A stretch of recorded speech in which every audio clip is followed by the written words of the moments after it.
অবশেষে সংকোচনমূলক মুদ্রানীতি থেকে কিছুটা সরেছে বাংলাদেশ ব্যাংক। কমানো হয়েছে নীতি সুধার। বিনিয়োগ ও কর্মসংস্থানে গতি ফেরাতে 0.50% কমিয়ে নীতি সুধার 9.5% নির্ধারণ করেছে বাংলাদেশ ব্যাংক। নিয়ন্ত্রক সংস্থা বলছে এর ফলে ঋণের সুদহার কমবে, যা বিনিয়োগে উৎসাহিত করবে উদ্যোক্তাদের। যদিও অর্থনীতিবিদ ও ব্যবসায়ীরা বলছেন জ্বালানি সংকটের সমাধান না হলে পূরণ হবে না নতুন বিনিয়োগের আশা। AKS অর্জন করলো গিনেস ওয়ার্ল্ড রেকর্ডস। AKS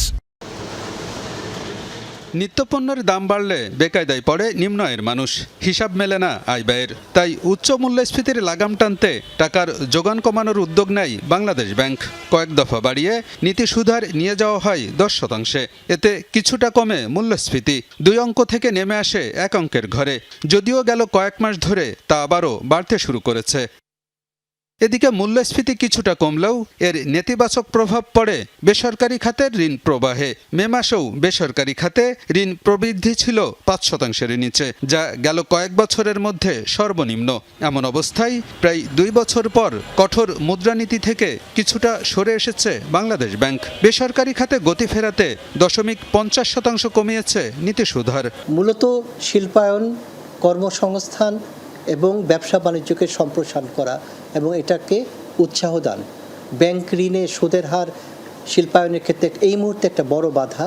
এই বাধাকে যাতে দূর করা যায়, যাতে লেন্ডিং রেটের উপর একটা পজিটিভ ইম্প্যাক্ট পড়ে। কেন্দ্রীয় ব্যাংকের অন্যতম প্রধান কাজ হচ্ছে মূল্যস্ফীতির লাগাম টেনে ধরা, কিন্তু তার আগে এই যে বিশাল বেকারত্ব, যে শিল্প এবং ব্যবসা প্রসারের যে স্থবিরতা, এটা কাটিয়ে ওঠাটা প্রধানত ফোকাস হবে। বাংলাদেশ ব্যাংকের উদ্যোগকে ইতিবাচক হিসেবে দেখছেন ব্যবসায়ী ও অর্থনীতিবিদরাও। তারা বলছেন বাজার ব্যবস্থা ঠিক না করে শুধু সুদের হার বাড়িয়ে মূল্যস্ফীতি নিয়ন্ত্রণ সম্ভব নয়, এটি প্রমাণিত। তবে নীতি সুদহার কমানোই বেসরকারি বিনিয়োগ এবং কর্মসংস্থান বৃদ্ধির আশা কতটা পূরণ হবে তা নিয়ে সন্দেহ আছে তাদের। বলেন, জ্বালানির অনিশ্চয়তা দূর না হলে নতুন বিনিয়োগে আগ্রহী হবে না উদ্যোক্তারা। নতুন বিনিয়োগ না আসার পেছনে দুটো কারণ। একটা হচ্ছে আমাদের অবকাঠামো স্বল্পতা, আপনার এনার্জি সিকিউরিটিটা আমরা ব্যাহত হয়েছে, আর গ্যাস পাচ্ছি না, বিদ্যুৎ সেবা পাচ্ছি না, এবং পোর্ট ফ্যাসিলিটি থেকে আরম্ভ করে সব জায়গায় কিন্তু আমাদের cost of doing the business বেশি। কিন্তু ওভারঅল যে স্থবিরতা চলছে, সেই স্থিরতা না কাটিয়ে উঠতে পারলে কিন্তু কর্মসংস্থান নতুন করে সৃষ্টি হওয়ার সুযোগ সৃষ্টি হয়নি। এই মুহূর্তে প্রাইভেট সেক্টর ক্রেডিট ডিমান্ড শুধু ইন্টারেস্ট রেট কমিয়ে বাড়ানো যাবে না, কারণ মূল সমস্যা হয়ে গেছে এনার্জি। সুতরাং আমার যদি এনার্জি সাপ্লাই আনইন্টারাপ্টেড না হয় বা মিনিমাম লেভেলটা না থাকে, তাহলে তো প্রোডাকশন মেনটেন করাটা ডিফিকাল্ট। তাহলে ফাইন্যান্স নিয়ে কি করবে?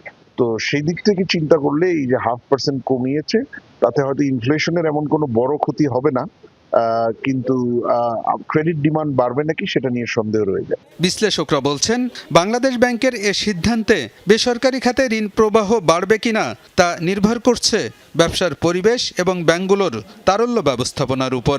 তবে সুদের হার কমাই নিয়ন্ত্রণের বাইরে থাকা মূল্যস্ফীতির উপর নতুন চাপ তৈরি করতে পারে বলেও আশঙ্কা আছে অনেকেরই।